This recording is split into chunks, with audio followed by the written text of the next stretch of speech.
Highways good afternoon, welcome to smart investor. Markets కొద్దిగా range బౌండ్లో trade అవుతున్నాయని చెప్పుకొని ఇంకా చెప్పాలంటే ఫ్లాటిష్ మోడ్లో ట్రేడ్ అవుతున్నాయి.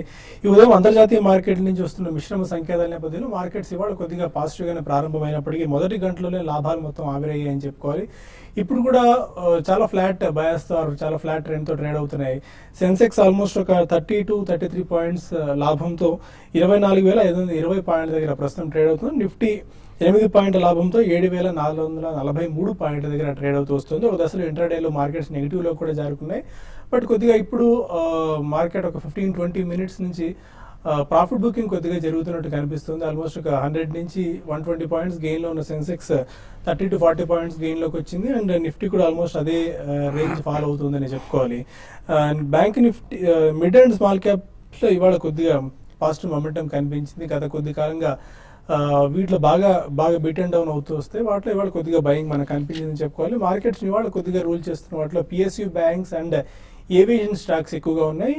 ఏవియేషన్ స్టాక్స్లో మనం చూసాం ఇండిగో వరుసగా 3 to 4 సెషన్స్ బాగా వీక్గా ట్రేడ్ అవుతూ వచ్చింది. Q3 ఎర్నింగ్స్ సరిగా లేకపోయిన నేపథ్యంలో ఇవాళ ఆల్మోస్ట్ ఒక 5% ఇండిగోలో గెయిన్స్ మనం చూస్తున్నాం. స్పైస్ జెట్ కూడా మెరుగైన త్రైమాసిక ఫలితాలు ప్రకటించిన నేపథ్యంలో 13% వృద్ధి మనం స్పైస్ జెట్లో కనిపించింది. జెట్ ఎయిర్వేస్ కూడా ఆల్మోస్ట్ ఒక 3% ప్రాఫిట్స్లో ట్రేడ్ అవుతూ వస్తుంది.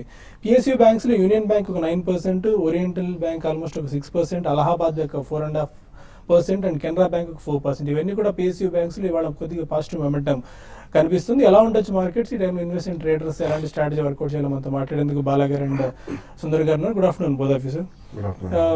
ఇవాళ ఏషియన్ మార్కెట్స్ నుంచి పాజిటివ్ క్యూస్ వచ్చాయి. ఒక రకంగా కాస్త పాజిటివ్ ఓపెనింగ్ చూసాం, బట్ మళ్ళీ నెగిటివ్ జోన్లోకి జారుకోవడం, ఇప్పుడు కొద్దిగా ఫ్లాటిష్ ట్రెండ్లో ట్రేడ్ అవడం ఎలా అర్థం చేసుకోవాలి? బేసిక్లీ అంత బయింగ్ స్ట్రెంగ్త్ అయితే కనిపించలేదండి మార్కెట్లో. ఓవరాల్ గా మనకి రిజల్ట్ సీజన్ అయ్యేదాకా కూడా ఇదే ట్రెండ్ కొనసాగే అవకాశం చాలా ఎక్కువ కనిపిస్తుంది. ఎందుకంటే probably about 100 to 200 points range లో కొట్టుమిట్టే అవకాశం ఉంది. కొన్ని మీడియం స్మాల్ క్యాప్ స్టాక్స్ లో రిజల్ట్స్ బాగున్నాయండి. అటువంటి ఏదైనా మనకి రిజల్ట్ సీజన్ అయిన తర్వాత ఒక స్టెబిలిటీ కనిపిస్తే అక్కడ ఏమైనా బయింగ్ ఎమర్జ్ అయ్యే ఛాన్స్ కనిపిస్తుంది. అంటే medium small cap and micro cap mutual funds ద్వారా. సో మనకి నెక్స్ట్ 1 or 2 అంటే ఈ వీక్ మనకి ఎక్స్పైరీ డేట్ కాబట్టి F&O ఎక్స్పైరీ కూడా ఉంది కాబట్టి రోల్ ఓవర్స్ ఎలా ఉంటే అది ప్రధానంగా అది చూడాలండి. అండ్ నెక్స్ట్ మంత్ వచ్చేసరికి మనకి almost budget noise every day మనకి వినిపిస్తూనే ఉంటుంది. సో ఎలా మనకి రాయితీలు కానివ్వండి లేకపోతే ట్యాక్స్ రిఫార్మ్స్ కానీ ఏవైతే చేపడతారో ఈ బడ్జెట్లో దాని మీద నాయిస్ని బట్టి మార్కెట్లో కొద్దిగా ఒడిదుడుకులు కూడా ఉండే అవకాశం ఎక్కువే ఉందండి. సో ఎక్స్టర్నలీ మనకి ఏదైనా మేజర్ షాక్స్ లేకపోతే I think next few days 200 points రేంజ్లోనే ఉండే అవకాశం ఉంది. కాన్సన్ట్రేటెడ్ బయింగ్ అంటే డెఫినెట్లీ పోస్ట్ బడ్జెట్ వచ్చే అవకాశం కనిపిస్తుందండి. ఆర్ పోస్ట్ రిజల్ట్స్ మనకి ఏదైనా స్టెబిలిటీ కనిపించి మంచి స్టాక్స్ మిడ్ అండ్ స్మాల్ క్యాప్స్లో ఏదైతే మనం గతంలో పిక్ చేసి పెట్టుకున్నాం అటువంటి వాటిలో ఏదైనా ఆపర్చునిటీ వస్తే ఫస్ట్ ప్రైస్ పాయింట్లో కొద్దిగా కొనవచ్చు. బట్ మేజర్ మనీ కమిట్ చేయాలంటే మాత్రం definitely it's better to wait till budget అండి. Between results expiry and budget లోపల మనకి యాక్షన్ అండ్ వాలటాలిటీ కొద్దిగా ఎక్కువ ఉండే అవకాశం కనిపిస్తుంది. అండ్ టెక్నికల్ సెన్స్ వచ్చేస్తుంది 7450 పైన కొద్దిగా సస్టైన్ అవుతూ ఉన్నట్టు కనిపించింది మార్కెట్ నుంచి మార్నింగ్ నుంచి. బట్ కొద్దిగా 7445 దగ్గర ప్రస్తుతం ట్రేడ్ అవుతుంది. అండ్ ఆల్మోస్ట్ 7400 కూడా పుట్స్ బాగా ఓపెన్ ఇంట్రెస్ట్ బిల్డప్ అవుతున్న నేపథ్యంలో F&O ఎక్స్పైరీ కూడా రేపు ఉన్న పరిస్థితుల్లో ఎలాంటి ట్రేడింగ్ స్ట్రాటజీస్ మనం వర్కౌట్ చేసుకోవాల్సిన అవసరం కనిపిస్తుంది? ఈ ఎక్స్పైరీ నేపథ్యంతో మార్కెట్ లాస్ట్ 2 డేస్గా షార్ట్ కవరింగ్ తోటి లో రేట్ నుంచి 7,300 నుంచి పెరగడం చూసాము. కానీ హెక్టిక్ షార్ట్ కవరింగ్ రావట్లేదు. అంటే ఇంత క్రితం మార్కెట్ పడినప్పుడు కొంచెం జెన్యూన్ సెల్లింగ్ ప్రెషర్ తోటి పడినట్టుగా కనిపిస్తుంది. షార్ట్ కవరింగ్ కూడా కొంచెం ఓపెనింగ్లోనే ఫిజిల్ అవుట్ అవడం చూసాము. సో ఈ వీక్నెస్ ఈ కన్సాలిడేషన్ కూడా ఈ 2-3 రోజులు కూడా కొనసాగే అవకాశం కనిపిస్తుంది. నిఫ్టీ చూస్తే కనుక లాస్ట్ 2 రోజులుగా 7,480 7,500 దగ్గర కొంచెం రెసిస్టెన్స్ కనిపిస్తుంది. ఇది short term trend deciding level కూడా. ఈ లెవెల్లో మార్కెట్ ఈ 2 రోజులు కూడా కొంచెం బాగా స్థిరంగా పటిష్టంగా స్ట్రెంత్ చూపించి ఈ లెవెల్లో కనుక 7,500 దగ్గర కనుక స్ట్రాంగ్గా క్లోజ్ అయిందంటే ఆ సెల్లింగ్ ప్రెషర్ని అబ్జర్వ్ చేసినట్టే, ఫ్రెష్గా అక్యుములేషన్ కూడా వచ్చినట్టే, అంతేకాకుండా ఒక బ్రేక్అవుట్ సిగ్నల్ కూడా వచ్చినట్టు అనుకోవచ్చు. కాకపోతే ఈ 2-3 రోజులు చూడాలి మార్కెట్ ఈ లెవెల్లో పెద్ద కరెక్షన్ లేకుండా 7,500 దగ్గర కనుక స్థిరంగా క్లోజ్ అవుతుందా లేదని. అలాగే లాస్ట్ 2 డేస్గా మార్కెట్ ఒక రేంజ్ బౌండ్లో చూసాం. 7,500 7,400 సపోర్ట్, ఈ 2 లెవెల్స్ క్లియర్గా ఫామ్ అయింది. ఎటు సైడ్ బ్రేక్అవుట్ వస్తుందో చూడాలి. ఆ బ్రేక్అవుట్ అయిన డైరెక్షన్లో మార్కెట్ షార్ట్ టర్మ్ ట్రెండ్ అయ్యే అవకాశాలు ఎక్కువ కనిపిస్తుంది. ఇవాళ రేపట్లో కనుక మార్కెట్ ఈ రియాక్షన్లో 7,400 నిలదొక్కుందంటే డిప్లో సపోర్ట్ తీసుకున్నట్టు అర్థము. అలా కాకుండా 7,400 కనుక బ్రేక్ అయ్యి దాని కింద క్లోజ్ అవుతే మార్కెట్లో ఒక షార్ట్ టర్మ్ రియాక్షన్ వచ్చే అవకాశం కనిపిస్తుంది. నెక్స్ట్ మేజర్ సపోర్ట్ ఇమీడియట్గా దగ్గరలోనే ఉంది 7,300. ఒకవేళ 7,300 కూడా బ్రేక్ అయ్యి దాని కింద క్లోజ్ అయితే మటుకు మార్కెట్లో ఒక షార్ట్ టర్మ్ కరెక్షన్ మళ్ళీ స్టార్ట్ అయ్యే అవకాశం కనిపిస్తుంది. సో ఏదైనప్పటికీ లాంగ్ పొజిషన్స్కి కానీ షార్ట్ పొజిషన్ కానీ కొంచెం వెయిట్ చేయండి. 7,500 బ్రేక్అవుట్ అవుతుంటే కనుక అప్పుడు ఫ్రెష్గా లాంగ్ పొజిషన్ తీసుకోవచ్చు. అలాగే బ్యాంక్ నిఫ్టీ కూడా మనం చూసాము 15,600 దగ్గర ఈ 2 రోజులుగా కొంచెం రెసిస్టెన్స్ చూస్తున్నాము. ఒకవేళ ఇవాళ కనుక క్లోజ్ అవ్వకపోతే 2వ రోజు కూడా పరీక్షించి అప్పుడు నెక్స్ట్ ఫ్యూ డేస్ మళ్ళీ కన్సాలిడేషన్ వచ్చే అవకాశం ఉంది. సో లాంగ్ పొజిషన్ ఉంటే కనుక 7,400 కింద స్ట్రిక్ట్గా నిఫ్టీలో సపోర్ట్ కింద కొంచెం స్టాప్ లాస్ పెట్టి హోల్డ్ చేయొచ్చు. ఇంకా కొంతమంది కాలర్స్ లైన్ లో ఉన్నారు. ఫస్ట్ కాలర్ విజయవాడ నుంచి మూర్తి. నమస్తే అండి. నమస్తే సుందరరాజా గారు. నమస్తే. నా దగ్గర బజాజ్ ఎలక్ట్రికల్స్ 180 200 షేర్లు ఉన్నాయండి. అలాగే జిఎస్సి 100 రూపాయలు 100 షేర్లు ఉన్నాయండి. ఈ రెండింటిని లాంగ్ టర్మ్ కోసం పెట్టుకోవచ్చు సార్. వీటికి రెసిస్టెన్స్ లెవెల్స్ ఎక్కడ ఉంటాయి చెప్పండి సార్. సెకండ్ స్టాక్ ఏంటి ఒకసారి రిపీట్ చేయండి. GHCL Gujarat heavy chemicals limited. Okay. GHCL Bajaj electricals మటుకు హోల్డ్ చేయండి. మనం ఈ లాస్ట్ 6 monthsలో 310 రూపాయల హై నుంచి కంటిన్యూస్గా తగ్గుతూ 170 రూపాయల వరకు పట్టడం చూసాము. కానీ 170 దగ్గర స్వల్ప రికవరీ చూసాము. ఈ లెవెల్లో సపోర్ట్ తీసుకుంది. టెక్నికల్గా లాంగ్ టర్మ్ చూస్తే కనుక ఒక మేజర్ లాంగ్ టర్మ్ సపోర్ట్ కూడా ఉంది. లాంగ్ టర్మ్ కూడా కొంచెం ఓవర్ సోల్డ్ పొజిషన్ ఉంది. సో 170 to 160 దగ్గర మేజర్ సపోర్ట్ ఉంది కాబట్టి ఇమీడియట్గా పెద్ద డేంజర్ లేదనిపిస్తుంది. హోల్డ్ చేయండి. మార్కెట్ రికవర్ అయితే కనుక రీసెంట్ హై అయినా 220, 230 వరకు వెళ్ళే అవకాశం ఉంది. GHPCL కూడా సిఎల్ చూస్తే కూడా కొంచెం టెక్నికల్గా కొంచెం కరెక్షన్లోనే కనిపిస్తుంది. అన్ని స్టాక్స్తో పాటు ఈ మధ్య కొంచెం 140 రూపాయల నుంచి 100 రూపాయల వరకు పడి ఈ 2 రోజులుగా స్వల్ప రికవరీ మిడ్ క్యాప్ స్మాల్ క్యాప్తో పాటు ఫ్రంట్ లైన్తో పాటు ఈ స్టాక్ కూడా కొంచెం స్వల్ప రికవరీ మనం చూసాము. ఏదైనప్పటికైనా మార్కెట్ కొంచెం ఈ లెవెల్లో కన్సాలిడేషన్ అవ్వాలి. మార్కెట్ ఏ స్టాక్ మిడ్ క్యాప్లో కానీ స్మాల్ క్యాప్లో కానీ ర్యాలీ రావాలంటే కనుక ఈ లెవెల్లో కొంచెం ఫర్దర్గా స్ట్రెంత్ చూపిస్తే కనుక పెరిగే అవకాశం ఉంది. ప్రస్తుతానికి స్టాక్ కూడా హోల్డ్ చేయండి. మరో కాలర్ సతీష్. హలో. హలో అడగండి సతీష్ గారు. Good afternoon. గుడ్ ఆఫ్టర్నూన్ అండి. అడగండి ఏ స్టాక్ గురించి అడగదలుచుకున్నారు? ఒకటి బాల్ ఫార్మా అండి. ఓకే. బాల్ ఫార్మా ఏంటి తీసుకున్నారా తీసుకుందాం అనుకుంటున్నారా? బాల్ ఫార్మా తీసుకున్నానండి ఆల్రెడీ. బాల్ ఫార్మా ఒకటి, సింటమ్ ఫార్ములేషన్ ఒకటి ఉంది. ఓకే. స్టాక్స్ హోల్డ్ చేయొచ్చా, యావరేజ్ చేయొచ్చా అని చూసాను. ఏ ప్రైస్ లో తీసుకున్నారు మీరు? బాల్ ఫార్మా వచ్చేసి 27 దగ్గర తీసుకున్నానండి. ఓకే. సింటమ్ ఫార్ములేషన్ వచ్చేసి 4.5 దగ్గర తీసుకున్నానండి. ఓకే. యావరేజ్ చేసుకోవచ్చా? నో డెఫినెట్లీ నో అండి. మనం గత ఫ్యూ డేస్ నుంచి చెప్తూనే ఉన్నాం. ఇవన్నీ కూడా అబ్సల్యూట్లీ రిజల్ట్స్ అంతగా లేకుండా కూడా చాలా షార్ప్ అన్నట్టు చూసాం. సో అక్కడి నుంచి చాలా విషియస్ కరెక్షన్స్ ఉంటాయి అండ్ ఫెరోషియస్ కరెక్షన్స్ ఉంటాయని కూడా చెప్తూనే ఉన్నాం. మనం పదే చెప్తూనే ఉన్నాం. సో డెఫినెట్లీ యావరేజ్ అయితే చేయొద్దండి. ఉన్నా కూడా మీరు చూడండి, ఒకవేళ కన్సిస్టెన్సీ రిజల్ట్స్ ఏమన్నా ఉండి గ్రోత్ కనిపిస్తుంటేనే ఉండండి, లేకపోతే స్వల్పంగా లాస్ అయినా ఈ రిజల్ట్స్ వచ్చిన తర్వాత టేక్ ఏ ఫ్రెష్ కాల్ అండి. అడిషనల్గా మాత్రం ఇప్పుడు కొనద్దు. గూడూరు నుంచి హరికృష్ణ మరో కాలర్. హలో. హలో అడగండి హరికృష్ణ గారు. ఓంకార్ కెమికల్స్ లింక్ ఫార్మా ఈ రేట్లో యావరేజ్ చేసుకోవచ్చా సార్? ఓంకార్ అండ్ లింకన్ ఈ ప్రైస్ యావరేజ్ చేసుకోవచ్చా? 2 స్టాక్స్ గత ఏడాదిగా భారీ ర్యాలీ చూసాము. భారీ ర్యాలీ తర్వాత హై రేట్ నుంచి లాస్ట్ 1 week 2 weeksగా బాగా నీజర్ రియాక్షన్ సడన్గా పట్టడం చూసాము.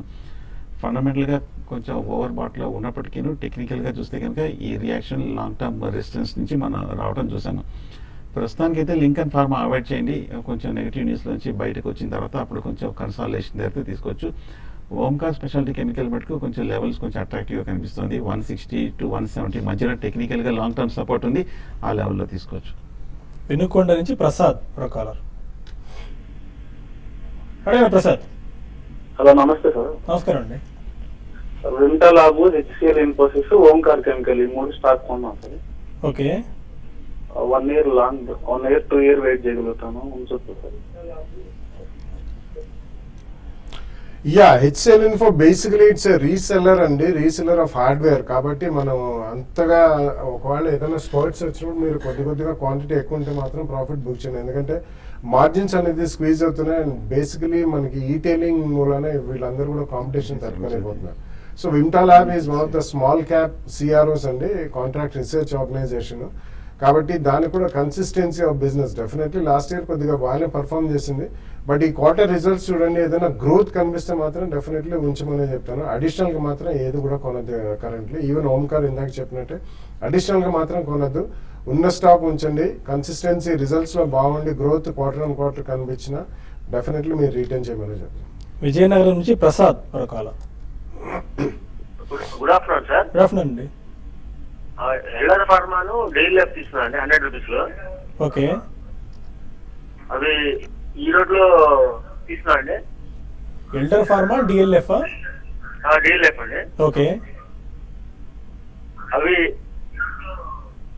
Okay, elder pharma and DLF బాగా పట్టం చూసాము. ఎల్డర్ ఫార్మా ఈ మధ్యనే లాస్ట్ 1 or 2 months గా 130 రూపాయల నుంచి 49-50 రూపాయల వరకు పట్టం చూసాము కంటిన్యూస్గా. మార్కెట్ మొన్న రికవరీ కూడా పెద్ద ఏవి పాజిటివ్గా కూడా స్టాక్ స్పందించలేదు. షార్ట్ టర్మ్ మీడియం టర్మ్ రెండు వీక్గానే ఉంది. కాకపోతే ఏమైనా కొంచెం టెక్నికల్గా 45 దగ్గర సపోర్ట్ తీసుకొని ఏమైనా కొంచెం రికవరీ వచ్చే అవకాశాలు కనిపిస్తుంది కాబట్టి, బట్ ఓవరాల్గా టెక్నికల్గా బట్టి మీరు కాన్షియస్గా ఉండండి. ఏమైనా ర్యాలీ వస్తే ఎగ్జిట్ అవ్వడం మంచిది. డిఎల్ఎఫ్ కూడా మనం చూసినాము కంటిన్యూస్ డౌన్ ట్రెండ్ తర్వాత ఈ మధ్య కూడా మనం 120 రూపాయల నుంచి 85-90 వరకు పట్టడం చూసాము. టెక్నికల్గా బేరిష్గానే కనిపిస్తుంది. కాకపోతే హోల్డ్ చేయండి. ఈ లెవెల్లో కొంచెం 90 రూపీస్ దగ్గర 85 దగ్గర స్ట్రాంగ్ సపోర్ట్ కనిపిస్తుంది. Major long term support levels కూడా వచ్చేసింది. ఏమైనా ర్యాలీ వస్తే కనుక ఈ రెండు స్టాక్స్లో కూడా ఎగ్జిట్ అవ్వడం మంచిది. వెస్ట్ గోదావరి నుంచి కనకం మరో కాలర్. హలో, అడగండి సార్. కైటెక్స్ ఇండిగో కొనొచ్చా అండి? టెక్స్ ఇండిగో మీ టైం హోరైజన్ ఎంత అండి? ఎంత కాలానికి? 6 months sir. No, definitely no అండి. ఎందుకంటే కైటెక్స్ కూడా మొన్న రిజల్ట్స్ అంత ఆశాజనకంగా లేవు. ఐ థింక్ రిజల్ట్స్ బాగాలేవనే చెప్పాలండి. Same thing with even IndiGo. IndiGo results వచ్చిన తర్వాత ఆల్మోస్ట్ ఫస్ట్ డే అయితే 20% లోవర్ సర్క్యూట్లో పెట్టారు. సో రెండు కూడా ఫాలింగ్ స్వర్డ్స్ లాగా ఉన్నాయండి. కంపెనీ పరంగా మంచి కంపెనీలు అయి ఉండొచ్చు, మంచి బ్రాండ్ నేమ్ కూడా ఉంది. కానీ కరెంట్లీ మాత్రం డెఫినెట్లీ కొనొద్దండి. ఒకవేళ స్టెబిలిటీ వచ్చిన తర్వాత మనకి ఏదైనా 3 to 5 ట్రేడింగ్ సెషన్స్ స్టేబుల్గా ట్రేడ్ అయితే అక్కడ మీరు కొనొచ్చు. బట్ ఇమీడియట్లీ మాత్రం I would not advise you to buy both the stocks. Hyderabad నుంచి ప్రకాష్ మరొకాల. నమస్కారం అండి. నమస్కారం. బాలా గారికి, సుందర్ గారికి నమస్కారం అండి. సో కేఎన్ఆర్ కన్స్ట్రక్షన్స్ నేను 600 రూపాయలు తీసుకున్నాను సార్. 595 అలా. సో 250 షేర్స్ అండి. నెక్స్ట్ టీవీఎస్ ఎలక్ట్రానిక్స్ 150 రూపీస్ లో 1000 షేర్స్ తీసుకున్నాను. దాని స్టేటస్ గురించి అడిగాను. KNR constructions and TVS electronics. KNR చూస్తే లాస్ట్ 1 or 2 yearsగా టెక్నికల్గా చాలా స్ట్రాంగ్గా పెర్ఫామ్ చేసిన స్టాక్. లోయర్ రేట్లో 100 రూపాయల నుంచి 650 రూపాయల వరకు కంటిన్యూస్గా పెరిగి లాంగ్ టర్మ్ చూస్తే కనుక ఎక్స్ట్రీమ్లీ ఓవర్ బాట్ పొజిషన్ నుంచి కొంచెం రియాక్షన్ మనం చూసాము. కాకపోతే 450 రూపాయల దగ్గర సపోర్ట్ కనిపిస్తుంది. మీరు రీసెంట్ హై దగ్గర తీసుకున్నారు కాబట్టి కొంచెం మీరు కాన్షియస్గానే ఉంటే మంచిది. స్ట్రాంగ్ ర్యాలీ రావాలి స్టాక్లోను మార్కెట్లో, అప్పుడు వస్తే కనుక రీసెంట్ హై కూడా ఒకసారి పరీక్షించే అవకాశం ఉంది. ఒకవేళ షార్ట్ టర్మ్ మీడియం టర్మ్ అయితే కనుక స్ట్రిక్ట్గా స్టాప్ లాస్ పెట్టుకోవడం మంచిది అనిపిస్తుంది. రెండోది టీవీఎస్ ఎలక్ట్రానిక్స్ స్టాక్ చూస్తే కనుక 160 రూపాయల నుంచి 150 రూపాయల నుంచి స్ట్రాంగ్గా రియాక్షన్ రావడం చూసాము. సో ఫండమెంటల్గాను స్ట్రాంగ్గానే అంటున్నారు. టెక్నికల్గా కొంచెం మేజర్ సపోర్ట్ 80 దగ్గర మనం లాస్ట్ 6 monthsగా 2-3 మేజర్ బాటమ్స్ కూడా చూస్తాము. ఇది short term medium term support కూడా. ఇక్కడ నుంచి రికవరీ వచ్చే అవకాశం ఉంది. హోల్డ్ చేయండి ప్రస్తుతం. పైన కొన్ని ఈమెయిల్స్ వచ్చాయి, వాటికి సమాధానం తెలుసుకునే ప్రయత్నం చేద్దాం. నరసింహారావు ఉప్పాల అడుగుతున్నారు. బిఎస్ లిమిటెడ్ షేర్స్ 900 షేర్స్ని 25 రూపీస్ 14 పైసలో తీసుకున్నారు. కాకపోతే ఒక 1 month నుంచి ఎందుకు ఫాలో అవుతుంది? Any specific this thing news ఏమైనా ఉందా? BS limited. No, I don't track that stock. ఇది టెక్నికల్ సార్. ఎప్పటి నుంచో లాస్ట్ 6 months కానీ వీక్గానే ఉంది. పెద్ద మార్కెట్ ర్యాలీస్లో వచ్చినప్పుడు కూడా బిఎస్ లిమిటెడ్ పెద్ద ఏమీ స్పందించలేదు. ఈ మధ్య లాస్ట్ 1 weekగా మీరు చెప్పినట్టుగా 40 రూపాయల నుంచి 17 రూపాయలు 16 రూపాయల వరకు బాగా పట్టడం జరిగింది. ఈ స్టాక్ కూడా ర్యాలీలో వస్తే ఎగ్జిట్ అయిపోవడం మంచిది. దుర్గా అడుగుతున్నారు. గతి అండ్ ఆర్ఎస్ సాఫ్ట్వేర్ తీసుకున్నాను, షుడ్ ఐ బై? అంటే ఇప్పుడు కొత్తగా గతి అండ్ ఆర్ఎస్ సాఫ్ట్వేర్ తీసుకోవచ్చా? No, I think you should wait అండి. గతి కంటిన్యూస్లీ రిజల్ట్స్ పరంగా అంత ఏమీ ఎంకరేజింగ్గా లేవు. అందుకనే ఆ స్టాక్ భారీగా పడడం జరిగింది. లాస్ట్ 1 year కూడా ఆల్మోస్ట్ 6 months నుంచి కంటిన్యూస్ ఫాలో ఉంది. సో ఒకసారి బిజినెస్ స్టేబుల్ అయ్యి వాళ్ళు పాజిటివ్ జోన్లోకి వచ్చి quarter on quarter incremental growth చూపించినప్పుడే యూ కెన్ బై దట్ అండి. సిమిలర్లీ ఆల్ లాజిస్టిక్స్ కంపెనీస్ కూడా అలాగే రియాక్ట్ అయినాయి. జిఎస్టీ బిల్ అన్న న్యూస్ వచ్చినప్పుడల్లా ఇవన్నీ స్పాట్స్ అవ్వడం చూసాం. So in my opinion wait for some more time before you buy. Pavan Kumar అడుగుతున్నారు. Excuse me. Mirza international, KPIT, Marksans pharma, JBM auto ఈ లెవెల్స్లో బై చేసుకోవచ్చా? Fresh positions. మిర్జా ఇంటర్నేషనల్ కూడా బాగా స్ట్రాంగ్గా పెరిగిన స్టాక్ ఈ మధ్య కొంచెం లాస్ట్ 1 మంత్గా కొంచెం హై రేట్ నుంచి స్వల్ప రియాక్షన్ చూసాము. వెయిట్ చేయండి, టెక్నికల్గా కొంచెం ఓవర్ బాట్లో ఉంది. అలాగే కేపీఐటీ కూడా అంత క్రితం బేరిష్ అయిన తర్వాత ఈ మధ్య లాస్ట్ 2-3 మంత్స్గా బాగా పెరిగిన స్టాక్. 100 రూపాయల నుంచి 170 రూపాయల వరకు స్ట్రాంగ్ రిటర్న్స్ కూడా వచ్చిన స్టాక్. ఈ స్టాక్ కూడా 130 రూపాయల దగ్గర సపోర్ట్ కనిపిస్తుంది. కొంచెం వెయిట్ చేస్తే బెటర్. 1 వీక్ మార్కెట్ కన్సాలిడేషన్ ఈ సీజన్ అయిన తర్వాత బై చేయొచ్చు. ముగ్గుదా ప్రదీప్ బెంగళూరు నుంచి అడుగుతున్నారు. కెల్టెక్ ఎనర్జీస్ 250 షేర్స్ 600 రూపీస్లో బై చేశారు. లాంగ్ టర్మ్ ఇన్వెస్టర్ని 5 years పాటు హోల్డ్ చేయగలను. అంతే, ఈ లెవెల్లో యాడ్ చేసుకోవచ్చా? No, I don't track that company, Caltex. Keltech energies ఈ మధ్య 750 రూపాయల నుంచి స్ట్రాంగ్ రియాక్షన్ జస్ట్ ఒక 1 or 2 వీక్స్లో మనం 450 రూపాయల వరకు పట్టడం చూసాము. కొంచెం ఎక్స్ట్రీమ్ సెల్లింగ్ ప్రెషర్, వాలటిలిటీ ఉంది. ఈ స్టాక్ కూడా ర్యాలీలో ఎగ్జిట్ అయిపోవడం మంచిది. పైన మార్కెట్స్లో మళ్ళీ నెగిటివ్ జోన్లోకి జారుకున్నాయి. ఈ ఉదయం చూసాం చాలా వోల్టైల్ అండ్ ఫ్లాటిష్ దీనిలోనే ట్రేడ్ అవుతూ వస్తున్నాయి. ఆల్మోస్ట్ ఒక 20 to 30 పాయింట్స్ ఏదైనా upside or downside. ప్రస్తుతం సెన్సెక్స్ ఆల్మోస్ట్ ఒక 19 పాయింట్స్ డౌన్తో 24,468 పాయింట్స్ దగ్గర ట్రేడ్ అవుతుంది. నిఫ్టీ 10 పాయింట్స్ డౌన్తో 7,426 పాయింట్స్ దగ్గర ట్రేడ్ అవుతుంది. Below 7,450. Any closing remarks Sundar గారు? యూరోపియన్ అండ్ డవ్ ఫ్యూచర్స్ చూస్తుంటే కనుక కొంచెం మైనస్లోనే స్లిప్ అయ్యేట్టుకుంది కాబట్టి హై నుంచి మనం కూడా రియాక్షన్ మనం చూసాము. 7,400 ఒకసారి ఇవాళ పరీక్షించే అవకాశం ఉంది. ఇవాళ ఖచ్చితంగా 3 తర్వాత 7,400 పైన ఉందంటే కొంచెం పాజిటివ్. ఒకవేళ దాని కింద క్లోజ్ అవుతే మటుకు లాంగ్ పొజిషన్స్ ఇంకా 2-3 అవాయిడ్ చేయడం మంచిది. అండ్ ఇన్వెస్టర్ కమ్యూనిటీకి ఒక information, TV5 and ICICI Prudential నిర్వహిస్తున్న మ్యూచువల్ ఫండ్ సమ్మిట్ సంబంధించిన డీటెయిల్స్ మనం ప్రతిరోజు చెప్తూనే ఉన్నాం. మీకు పక్కన దానికి సంబంధించిన ఇన్ఫర్మేషన్ కూడా వస్తుంది. రిజిస్ట్రేషన్ చేసుకోండి. 29th and 30th 2 రోజుల పాటు సమావేశాలు జరుగుతున్నాయి రాజమండ్రి అండ్ వైజాగ్లో. ఇంట్రెస్ట్ ఉన్నారట, అదే మ్యూచువల్ ఫండ్స్ కానివ్వండి, మార్కెట్స్, అలా వివిధ రకాల అంశాల మీద పర్సనల్ ఫైనాన్స్ రిలేటెడ్ అన్ని అంశాలు అక్కడ డిస్కస్ చేయబోతున్నారు. అనలిస్టులు వస్తున్నారు, ప్రముఖ అనలిస్టులు. మీరు వాళ్ళ నుంచి అడిగి నేరుగానే మీ ప్రశ్నలకు సమాధానాలు తెలుసుకోవచ్చు. రిజిస్ట్రేషన్ చేసుకోండి దిగువ ఇస్తున్న నెంబర్లకు. ఇది వాటి స్మార్ట్ ఇన్వెస్టర్. రేపటి బిజినెస్ బ్రేక్ఫాస్ట్లో మళ్ళీ కలుద్దాం. Stay with us.